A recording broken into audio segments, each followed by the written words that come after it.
আপনি যেই নেতার পক্ষ হয়ে আমাকে গালি দেন, ওই নেতার মেয়ের বিয়েতে আপনি দাওয়াত পাবেন না। আর ওই নেতার মেয়ের বিয়েতে সবার আগে আমি দাওয়াত পাবো।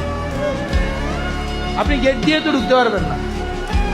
তাহলে নেতার পক্ষ হয়ে যে আপনি আমার গালিটা দেন, কোনো লাভ আছে কোন? অথচ দেখা যায় রাইতের বেলা সুখ দুঃখের আলাপ ওই নেতার সাথে আমার হয়, বা আমার সাথে উনার হয়।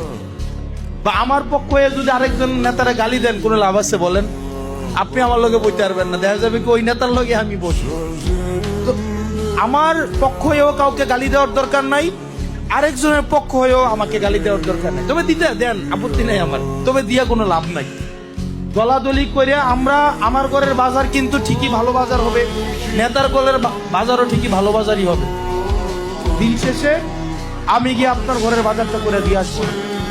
আপনি যে আমার পক্ষ হয়ে ঝগড়াটা করবেন, বা আরেক নেতার পক্ষ হয়ে আমার বিপক্ষে ঝগড়া করবেন, আপনার আম্মা অসুস্থ হইলে আপনার আম্মার চিকিৎসার টাকাটা কিন্তু নেতা দিবে না, আমিও দিব না। আপনার নিজে কর্ম করে ওষুধটা কিনতে হবে।